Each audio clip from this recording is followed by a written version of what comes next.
महाराष्ट्र के पूर्व deputy CM Ajit Pawar के निधन के बाद उनकी पत्नी सुनेत्रा पवार को एनसीपी के विधायक दल का नेता चुन लिया गया है।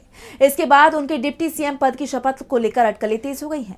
इन सब के बीच एनसीपी के दोनों गुटों के विलय को लेकर भी संभावनाएं बनती दिखाई दे रही हैं, जिसको लेकर महाराष्ट्र की राजनीति में हलचल काफी तेज हो गई है।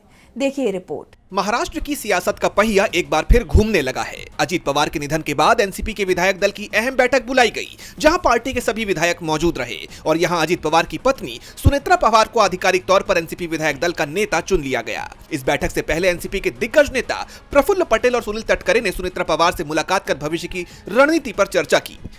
मुंबई के विधान भवन में हुई इस बैठक में सुनेत्रा पवार को नेता चुनने के बाद अब उनके शपथ को लेकर चर्चाएं तेज हो गई हैं। अब सुनेत्रा पवार राज्य के डिप्टी सीएम के तौर पर शपथ लेंगी, ये पूरी तरह से तय माना जा रहा है। जानकारी के मुताबिक शपथ ग्रहण समारोह मुंबई के राजभवन परिसर में आयोजित किया जाएगा, जहां वो शपथ लेंगी। एक तरफ राज्य के सीएम देवेंद्र फडणवीस ने एनसीपी के इस फैसले का स्वागत किया है, तो वहीं शरद पवार ने इसे पार्टी का आंतरिक फैसला बताते हुए कुछ भी कहने से इनकार कर दिया।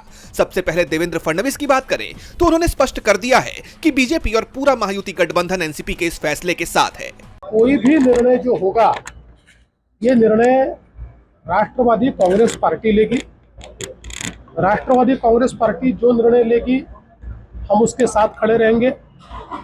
चाहे वो अजीत पवार जी का परिवार हो या राष्ट्रवादी कांग्रेस पार्टी हो, इनके साथ पूरी ताकत के साथ सरकार के रूप में और भारतीय जनता पार्टी के रूप में हम खड़े।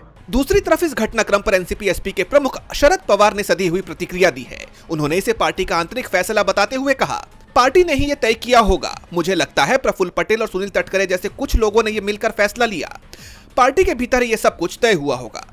सुनेत्रा पवार को नई जिम्मेदारी मिलने के साथ ही अब चर्चाएं एनसीपी के एक होने की भी जारी हैं। हाल ही में कई पार्टी नेताओं ने यह दावा किया था कि शरद पवार और अजीत पवार के बीच पार्टी को एक करने के मुद्दे पर कई बैठकें हुई थीं और इसका वीडियो भी अब सामने आ गया है, जिसमें दोनों दिग्गज एक साथ एक टेबल पर बातचीत करते दिखाई दे रहे हैं।